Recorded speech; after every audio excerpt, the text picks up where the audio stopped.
부터 16절까지 말씀입니다.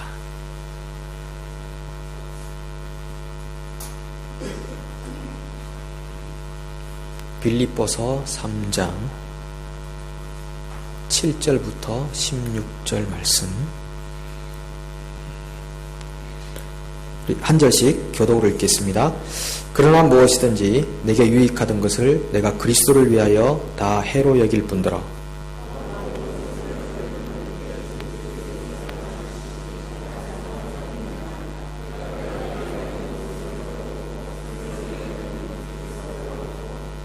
그 안에서 발견되려 함이니 내가 가진 의는 율법에서 난 것이 아니요 오직 그리스도를 믿음으로 말미암은 것이니 곧 믿음으로 하나님께로부터 난 의라.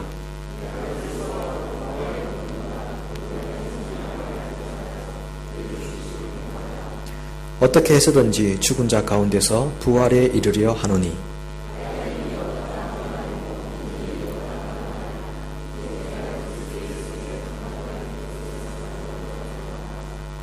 형제들아, 나는 아직 내가 잡은 줄로 여기지 아니하고 오직 한 일, 즉 뒤에 있는 것은 잊어버리고 앞에 있는 것을 잡으려고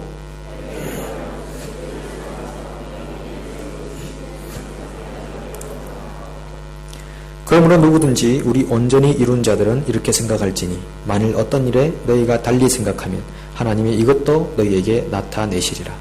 오직 우리가 어디까지 이르렀든지 그대로 행할 것이라. 아멘. 예, 우리 오늘 이제 특별 저녁 기도 이제 마지막 날 함께 맞이했습니다. 오늘 예배당에 있는데 참 마음이 평안하더라고요. 여러분 마음에 평안이 있으십니까? 별로 없으시군요. 보통 그 캐나다를 999당이라고 얘기를 많이 하시더라고요. 저는 캐나다를 가보지 않았습니다만은 뉴질랜드도 그와 못지 않지 않느냐라는 생각을 해봅니다. 오늘 교회에 오는 길에 생각해 보니까 정말 이렇게 좋은 나라에 특별히 이 여름, 뉴질랜드 여름은 판타스틱하잖아요. 환상적인 여름이죠. 지금 뭐 일기가 오락가락해서 좀 이상하지만 오늘도 비가 왔다 해가 떴다 반복했죠. 빨래를 밖에 널어놨다가 다시 들여놓았다가 이런 일을 반복해서 제가 한 게 아니라 그렇게 하신 분들이 많았다는 것을 들었습니다. 그러면서 참 이 좋은 나라에 우리를 살게 하셨구나. 지금 여러분 저기 그 아프리카나 아니면 뭐 저기 가난한 국가들 이렇게 생각해 보십시오. 여러분 그 땅에 태어났다 생각해 보십시오.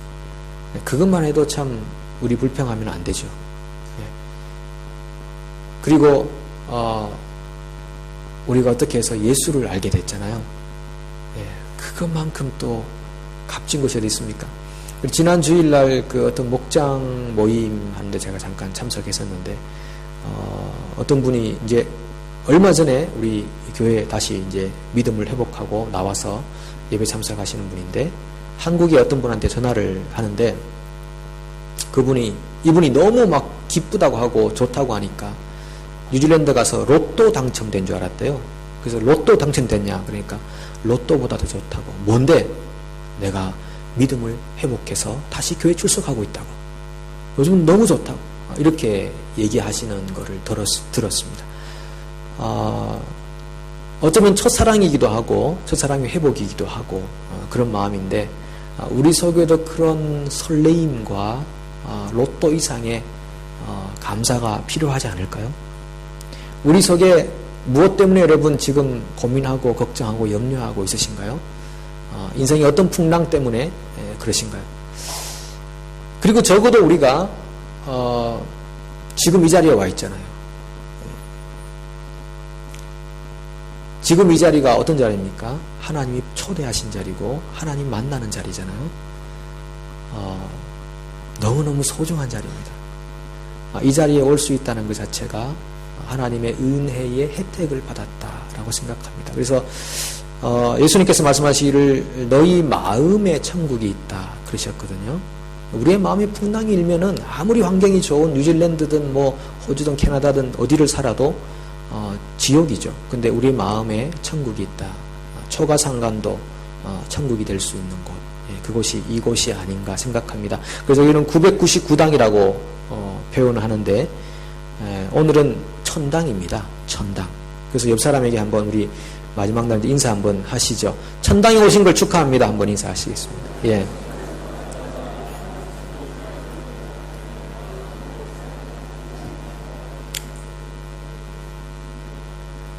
예. 우리 모두 천당에 와 있습니다. 예전에 어떤 기업에서 기업의 미래를 열기 위해서 이런 두 단어를 얘기했죠. 선택과 집중이다. 그래서 여러 가지 생각하지 말고 이제 선택해서 집중하자. 그렇게 얘기했습니다.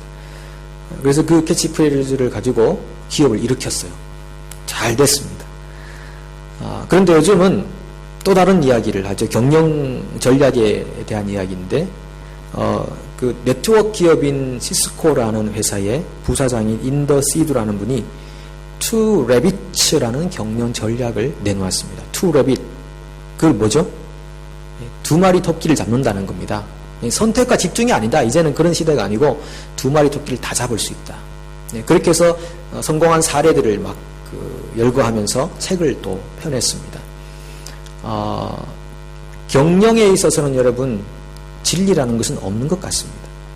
상황이 중요한 것 같습니다. 아니 선택해서 집중해서 무슨 기업을 하든 아니면 두 마리 토끼를 다 잡으면 이것도 하고 저것도 하든 간에 진리가 아닌 것 같아요. 상황에 따른 것 같습니다. 그리고 이 경영에 대해서 진리가 있다면 그건 성공입니다. 성공하면 진리가 되는 겁니다.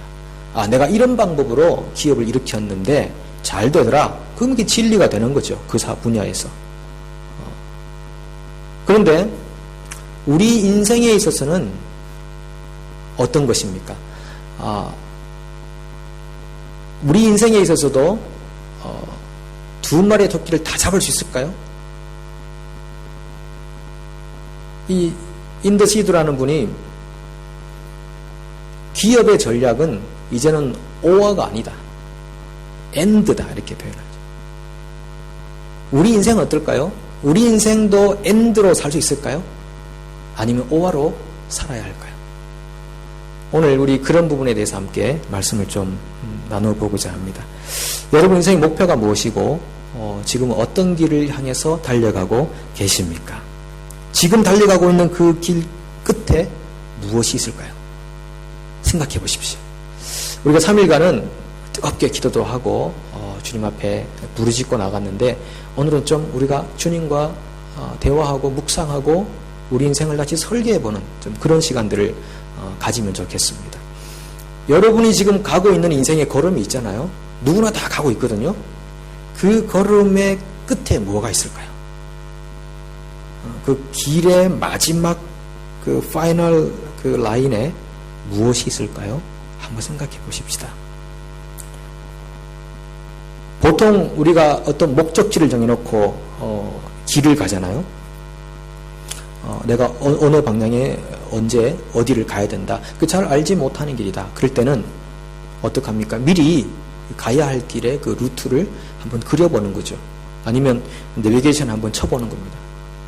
저도 요즘 이렇게 내비게이션을 딱 쳐봅니다. 그쪽이 어느 쪽이고 몇 분 정도 걸리고 이렇게 가면 되겠다는 것을 미리 그려보는 거죠.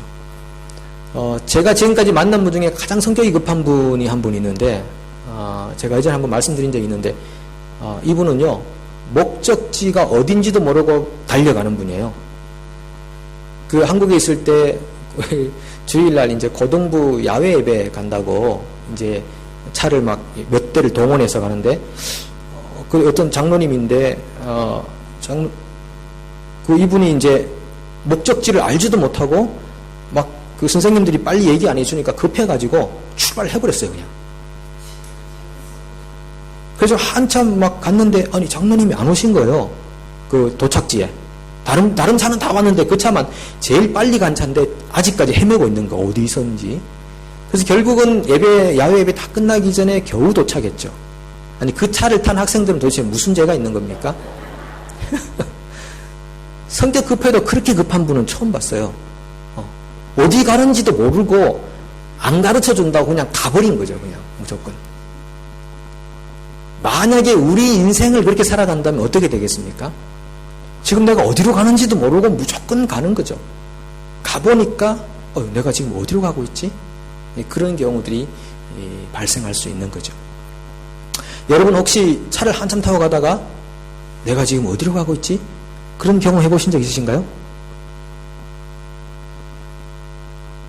없으십니까? 제가 분명히 있다고 들었는데요. 가다가 내가 지금 어디 가지? 그런 경우들이 있답니다. 굉장히 난감한 상황이죠. 이제 연세가 들었다는 증거이기도 하고 주님이 코앞에 다가와 계신다. 그런 때가 되어가는 거죠. 내가 가야 할 목적지 방향을 모르는 것만큼 당황스럽고 황당할 데가 없는데 오늘 이 사도 바울이란 분은 가야 할 분명한 목적지를 알고 살았던 인물이었습니다. 우리가 인생을 드라이브하면서 내 인생은 어떻게 되겠지라는 거 있죠. 이것만큼 무책임한 게 없습니다. 뭐 어떻게 되겠지. 운동하는 운동선수가요. 어떨 때 자기의 실력이나 어떤 성적이 이렇게 올라가느냐 하면은 이럴 때라고 그러죠. 집에서 시뮬레이션을 해보는 겁니다. 예를 들면 야구 선수다. 그럴 때 투수가 어떻게 공을 던지는가 늘 이 머릿속에 그려보는 겁니다. 그렇게 한번 던져봐야 되겠다. 그랬을 때 내 성적이 좋았었다. 뭐 그렇게 계속 생각해 보는 거죠. 그렇게 시뮬레이션을 하고 경기장에 임했을 때 성적이 훨씬 좋았다는 이야기들을 많이 합니다. 특별히 예전에 그 선동열 선수라고 여러분 아시죠? 그분은 집에서 늘 공을 만작만작거린답니다. 하루 종일 공을 만지고 그리고 생각하는 겁니다. 내가 공을 어떻게 던지면 게 좋겠다. 이렇게 생각한답니다.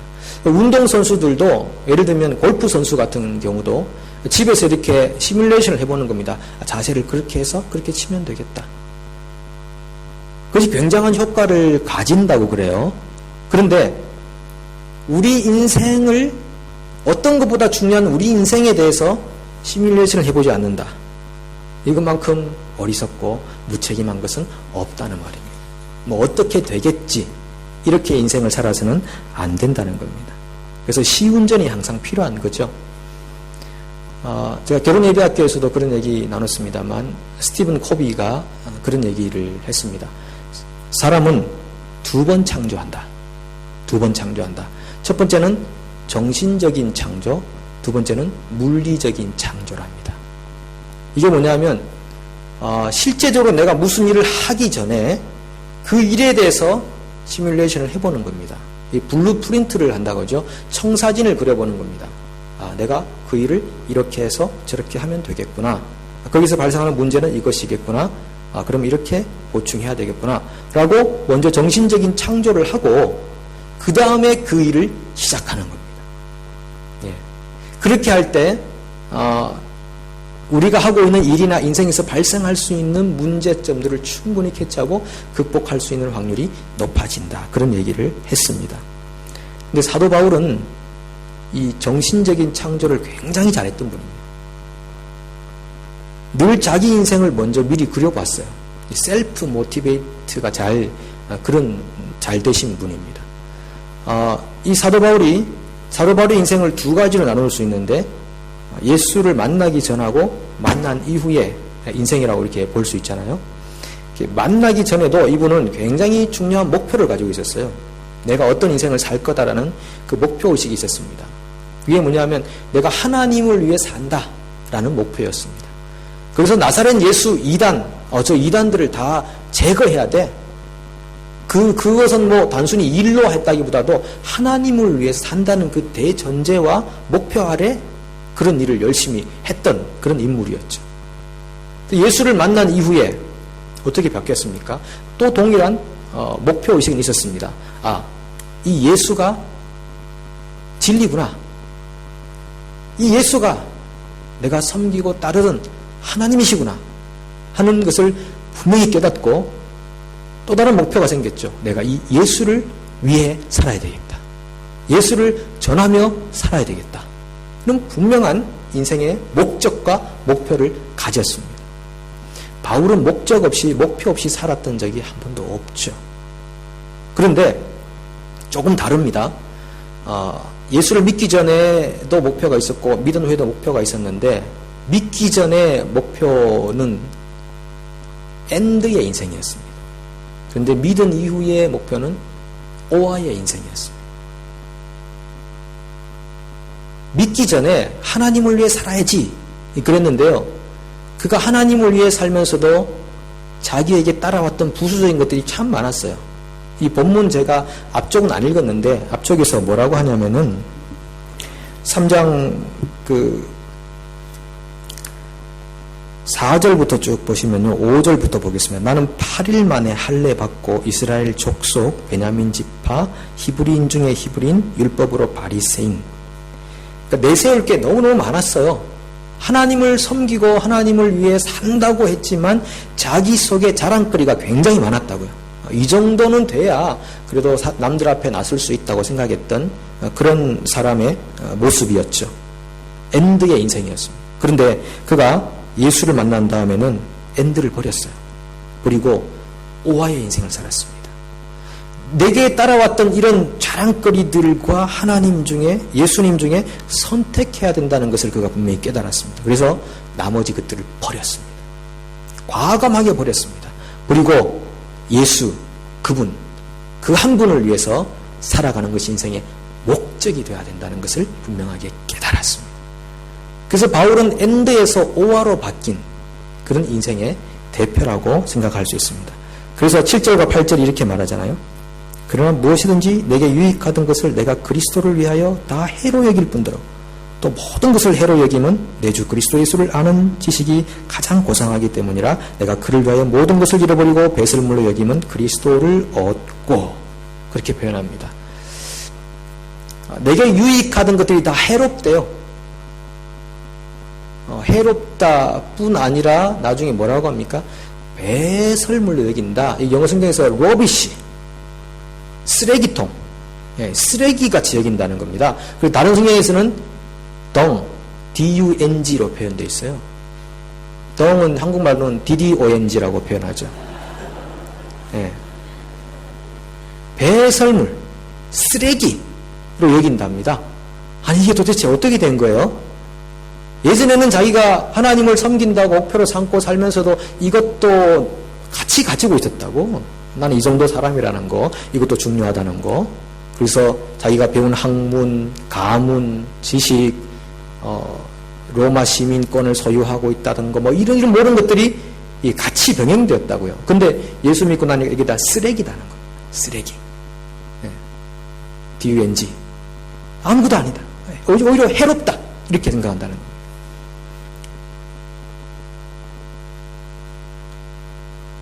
여러분 혹시 사도 바울이 지금 말하고 있는 이것이 피부로 와닿습니까? 아니면 혹시 사도 바울이 딱 버리려고 했던 거 그거 지금 주워 모으고 있지 않나요? 주워 모으고 코 막고 눈 감고 주워 모으고 있지 않나요?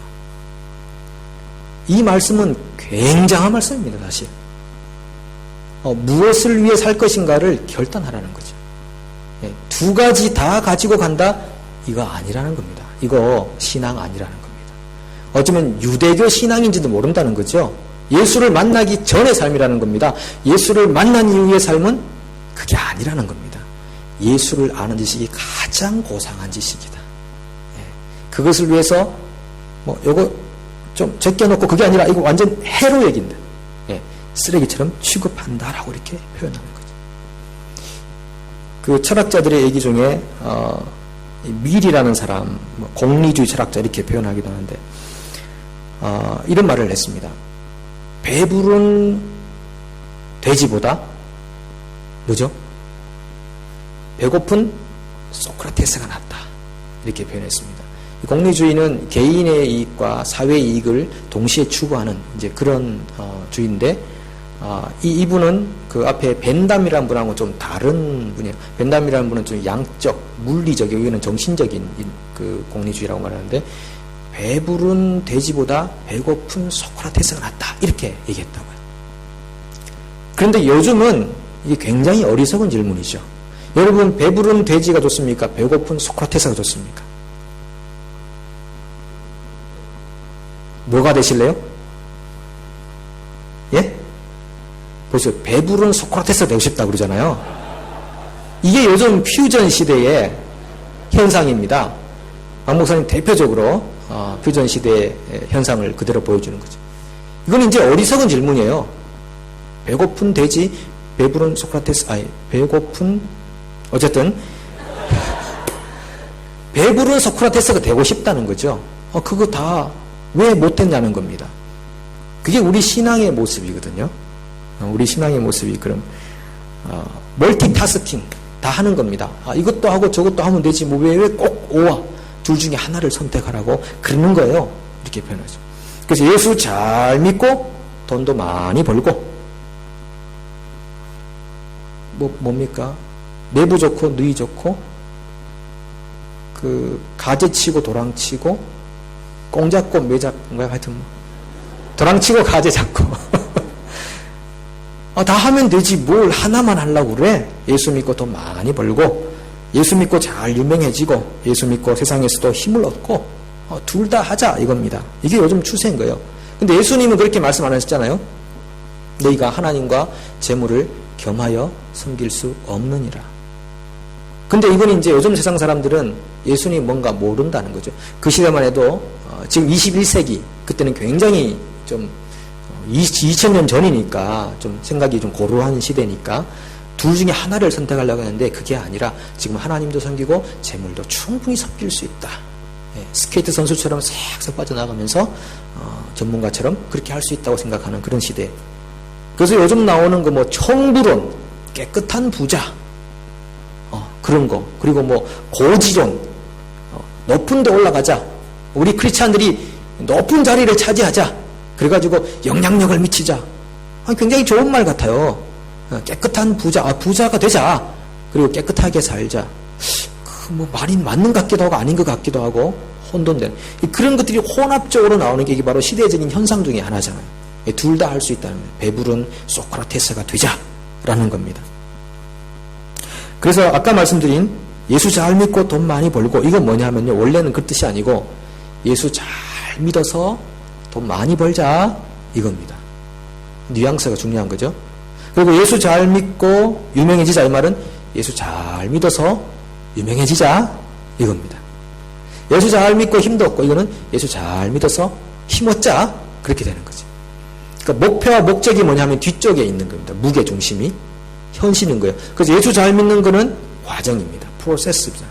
과정해서 나중에 그렇게 되자 하자 얻자 이렇게 접근하는 게 요즘의 현실이 아닌가 생각해 봅니다.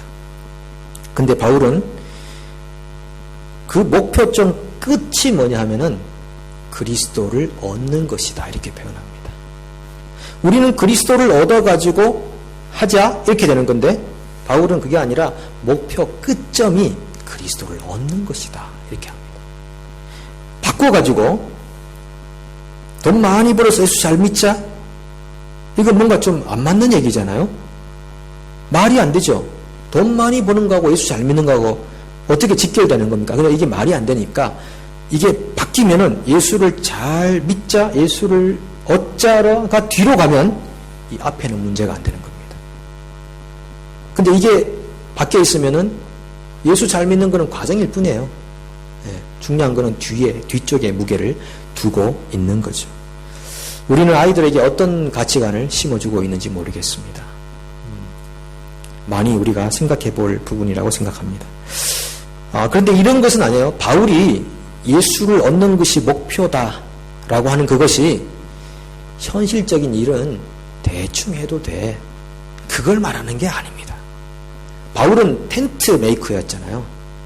천막 고치고 천막 만드는 일을 하는 사람인데 그걸 가지고 그 선교 일에도 쓰고 누구한테 최대한 도움 안 받으려고 애를 썼던 사람이거든요. 그렇게 했는데 만약에 바울이 나는 그리스도를 얻는 것이 목표니까 이 텐트 만드는 건 대충 해도 돼. 그랬으면요 바울은 반드시 굶어 죽었을 것입니다. 왜? 자기한테 텐트를 맡기는 사람이 없어요. 대충 하니까. 나는 그리스도를 얻었기 때문에 이건 대충 해도 돼. 그런 의미로 바울이 말하는 것은 절대 아니라는 것이죠. 여기서 말하는 것은 priority, 우선순위를 말하는 겁니다. 내가 텐트를 만들어야 하고 복음을 전해야 되는데 그 두 가지 일 중에 무엇을 우선으로 할 것인가? 복음을 전하기 위해서 텐트를 만드는 거지 텐트를 만들기 위해 복음을 전하는 건 아니잖아요. 그래서 복음을 전하기 위해서 자기는 필요한 만큼의 일을 하면서 복음 전가하는 일에 자기의 생명을 전적으로 드렸던 사도 바울의 인생이었습니다. 그래서 우선순위를 위해서 뭔가를 희생하게 되어 있는 겁니다. 우선순위를 위해서. 복음 증거를 위해서 자기의 어떤 부분이라도 희생을 할 수 있다는 거. 이게 복음의 우선순위라는 거예요. 나는 무엇을 위해 살고 있는가를 점검하려면은 내가 그것을 위해서 뭔가를 희생하고 있는 것이 무엇인가를 보면 됩니다. 청소년들 요즘 보면은 청소년들 보면요 먹고 싶은 것 절제하고 그리고 하고 싶은 것 절제하고 그렇게 하는 이유가 예뻐지기 위한 거거든요. 살찌면 안 되니까 저녁에 라면 끓여 먹자 그래도 안 돼. 굉장한 절제력이 있는 겁니다. 그 목표는 예뻐져야 돼요. 날씬한 몸매를 가져야 돼. 그래서 예뻐지고 날씬한 몸매를 가지기 위한 것이 목적이고 그것을 위해 희생을 하는 겁니다. 나는 안 먹어야 돼. 절제해야 돼. 참아야 돼. 이렇게 되는 거죠. 그러면은 그 사람의 인생의 목적은 이 살 빼고 날씬해지고 이렇게 되는 거잖아요. 공부 잘하기 위해서 주일날 예배를 빠져야 돼. 그러면 공부 잘하는 게 우선순위고요. 주일날 예배에 빠져도 된다는 거는 이게 희생을 하는 겁니다. 네. 그러면 나의 우선순위는 하나님을 예배하는 게 아니라 공부 잘하는 거예요. 네. 그리고 지금 그렇게 하고 야 대학 가면 네가 원하는 걸 해라. 예배도 실컷 하고 지금은 중요한 때 아니냐. NCA도 시험 치고 캠브리지 시험 치고 중요할 때니까 그걸 위해서 이거는 희생해라. 그런 아이가 그렇게 하다가 대학 들어가서 바뀌겠습니까? 사람은 원래 하던 거를 하던 그런 성향이 있는 겁니다. 경향이 있는 겁니다. 원래 하던 걸 하지 어릴 때부터 하던 걸 하지 나중에 새로운 걸 잘 못해요. 새로운 거 하는 것 같은데요. 실제로 보면은 형식적으로 합니다. 그래서 3살 버릇이 8까지 간다는 말이 너무 중요한 이게 속담입니다. 사람이 그만큼 변화가 잘 안 된다는 겁니다. 성령의 강력한 역사 안에서 그 사람의 성품과 기질과 성향이 많이 바뀌었다고 생각했는데 나중에 보니까 그대로 좀 묻어 있어요. 아직까지. 그만큼 중요합니다. 어릴 때 가지고 있는 그 신앙적 성향이. 근데 어머니들은 그렇게 생각 안 하죠. 일단 공부를 위해서 예배를 희생해라. 라고. 프라이오리티가 거기에 있다는 겁니다. 지금은 일을 하기 위해서 봉사는 잠깐 그만둬라. 이것은 일이 우선순위고 봉사라는 것을 희생시키는 겁니다. 사도 바울이 말하기를 나는 그리스도를 위해서 모든 것을 희생한다. 이렇게 표현하는 겁니다. 내게 있어서 가장 우선순위는 그리스도를 얻는 것이다. 이렇게 표현합니다. 그 뒤에 구절을 좀 보시면은 이 구절에서 뭐라고 하냐면요. 내가 의를 얻었는데 그 의는 내 열심에서 나온 게 아니라 하나님으로부터 주어졌다. 이렇게 표현합니다. 이건 너무너무 중요한 표현이에요. 내가 의인이 됐는데 이거 내가 뭔가를 열심히 해서 얻은 게 아니라 뜬금없이 하나님으로부터 내게 확 주어졌다는 겁니다. 갑자기 내가 의인이래요. 나는 의인처럼 살지도 못하는데 나보고 의인이래. 그런데 그 의가 어디서 왔냐고 물어보니까 네가 성실히 살고 애쓰고 고생하고 눈물 흘리고 그래서가 아니라 하나님으로부터 주어졌다고 표현하는 거예요. 내가 예수를 내 구주로 믿었는데 갑자기 하나님이 나보고 의인이래. 이게 정말 로또 이상으로 지옥에서 천국으로 바뀌어버린 굉장한 선물이잖아요.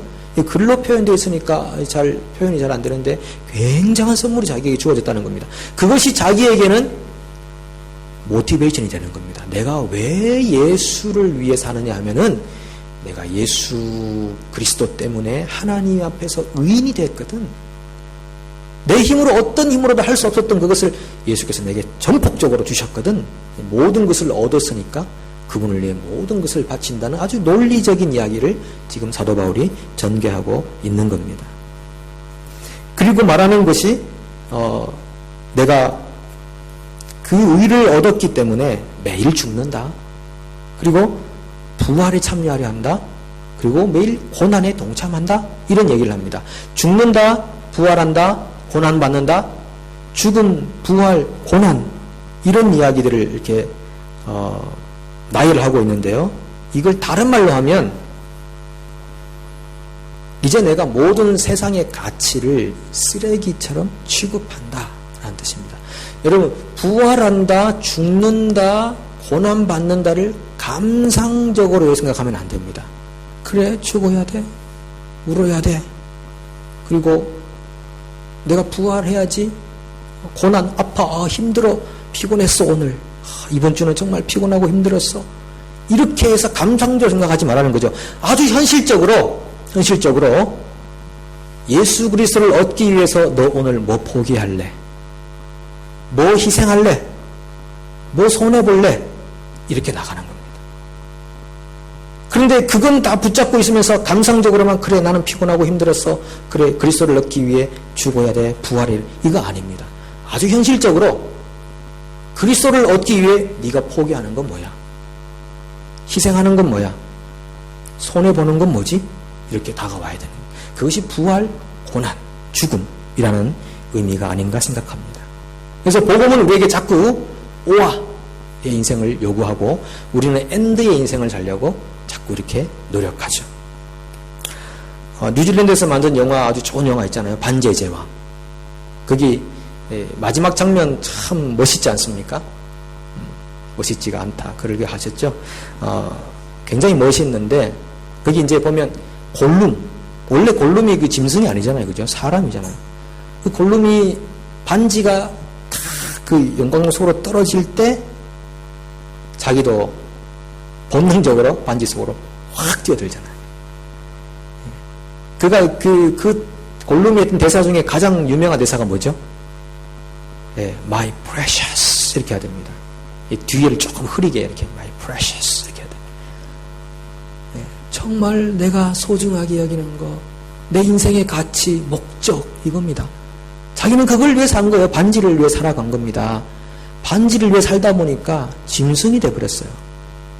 짐승이 돼버려요. 짐승처럼 사는 거죠. 그 반지를 위해.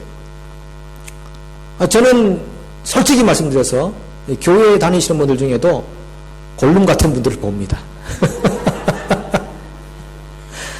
죄송해요.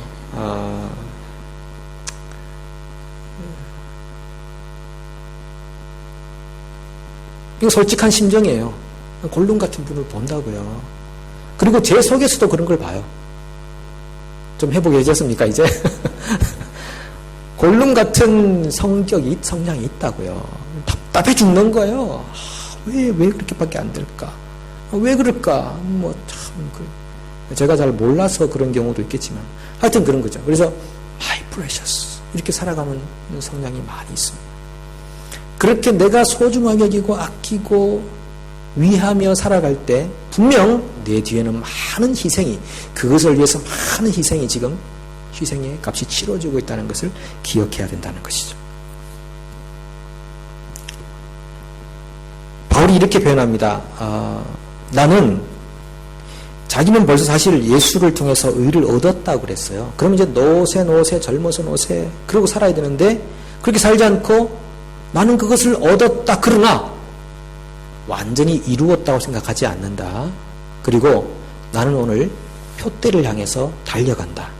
부름의 상을 위하여 달려간다. 내가 한 일, 즉 뒤의 것은 잊어버리고, 그리고 나를 부르고 있는 그 부름의 상을 위하여, 프라이즈를 위하여 나는 지금도 달려간다. 상이 분명히 있습니다, 여러분. 상이 있어요. 여러분이 오늘 살고 있는 그 삶에 하나님이 무슨 상을 주실까요?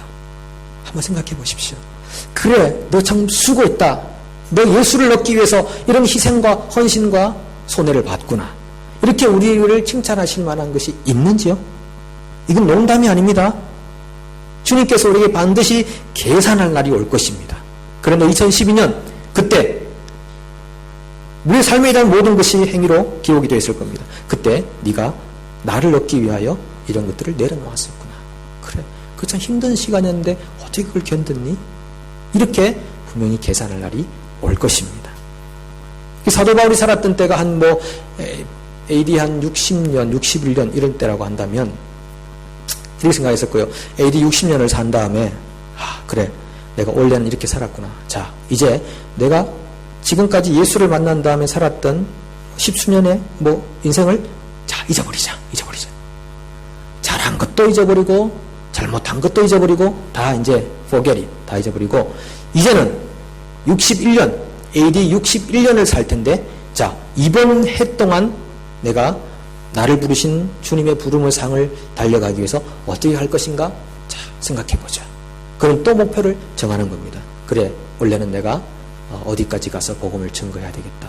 그래, 이런 사람들에게 이런 모양으로 다가가야 되겠다. 이런 자기만의 인생의 루트를 생각해 보는 겁니다. 그리고 그는 매년 올해가 내 인생의 마지막이 될지도 모른다. 그렇게 생각했을 것입니다. 그리고 그의 인생을 정말 가치 있게, 의미 있게, 보람 있게 설계하며 살아갔을 것입니다. 여러분, 2012년이 다 끝나갑니다. 이제 2013년이 다가오는데 올해 여러분 잘한 것도 있으시고 잘못한 것은 더 많이 있으시죠? 네, 다 잊어버리십시오. 잊어버리고 이제 우리를 부르신 부름의 상을 해서 2013년을 설계하는 겁니다. 네. 뒤에 한 일, 뒤에 있는 것은 잊어버리고 부름의 상을 위하여 달려가자는 것이죠. 현명한 사람과 어리석은 사람의 차이는 무엇일까요? 우리 아이들을 기준으로 보면요. 수학 수업 시간에 영어 공부하고 있는 사람, 영어 수업 시간에 수학 공부하고 있는 사람, 현명합니까? 어리석은 사람이죠. 예. 축구 시합 하는데 럭비 생각하고 있고, 럭비 하고 있는데 골프 칠 생각만 하고 있고, 이러면 이런 사람만큼 참 어리석은 사람이 없어요. 수학 수업 시간엔 수학하고 영어 수업 시간은 영어하고 그렇게 되는 겁니다. 자, 말세란 말, 종말이란 말은요, 이제 다른 거 생각할 기회가 없다는 뜻입니다. 이 말세 종말은 예수님이 오신부터 벌써 2000년이라는 게 말세와 종말이에요. 예수님이 오셨다는 것은 도끼가 나무 뿌리에 놓였다는 겁니다. 바로 나무 뿌리에 놓여 있는데 이게 말세와 종말이거든요. 이럴 때는 이것저것 할 수가 없다는 겁니다. 제가 초등학교 때 달리기를 열심히 이렇게 했었습니다. 했다 하면 꼭 저는 2등을 했었습니다. 이상하게 2등만 하더라고요. 그런데 한 번은 가족이 그러더라고요. 저한테 너 달리기 할 때, 제가 어떤 습관이냐면 달리기 할 때 가족들이 왔나 안 왔나 이렇게 본답니다. 이렇게 보니까 1등을 못 한다는 거예요. 보지 말라는 거예요. 우리가 이렇게 주님이 부르신 부름의 상이 바로 저 앞에 있는데 자꾸 옆으로 보는 겁니다. 누가 왔나 안 왔나, 이거 할까 저거 할까 생각을 분산시키니까 하나님 부르신 부름의 상을 덥석 이렇게 받아낼 수 없는 그런 모습들이 많이 있다는 거예요. 네, 주님께서 우리를 부르고 계십니다. 그 부르심에 우리가 순종해서 달려가야 되겠습니다. 여러분 성경 구절 한 걸 찾아보실래요? 이사야 43장.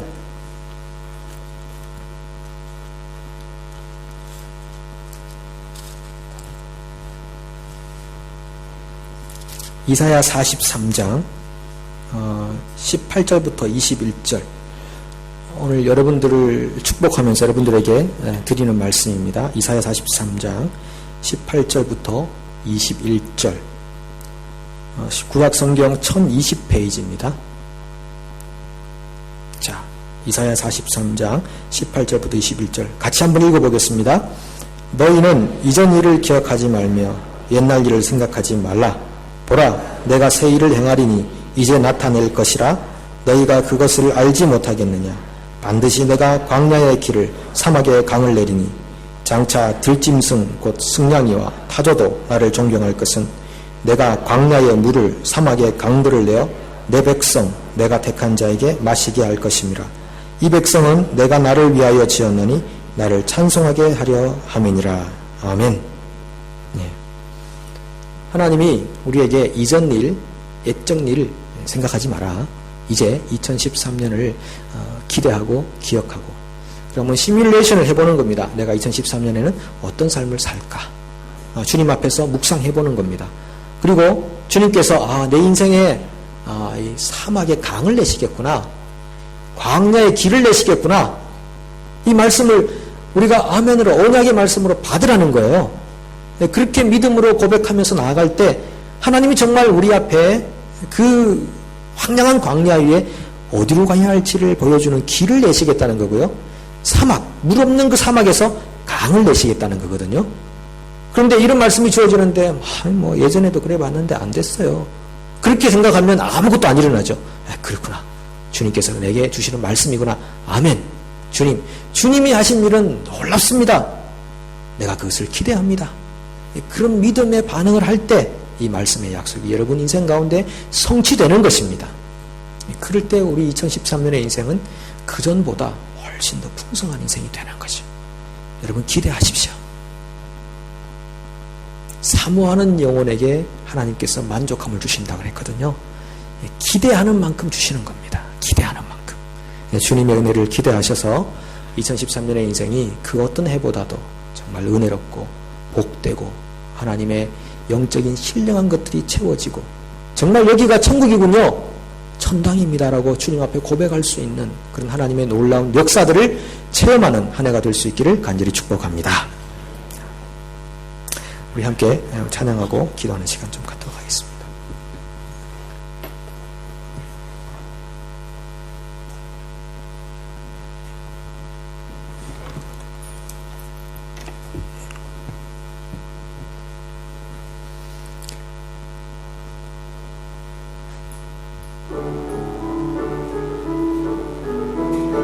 하나님의 은혜가 여러분의 인생 안에서 풍성하게 누림이 있기를 원합니다.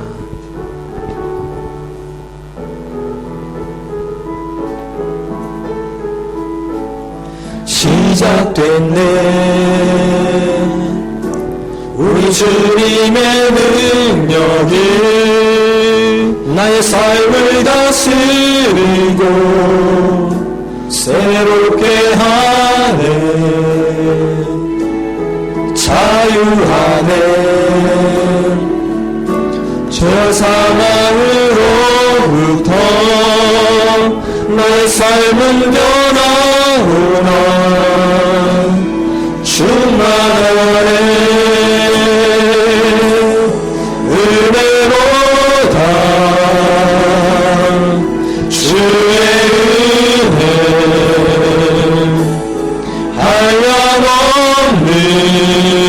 한량없는 주의 은혜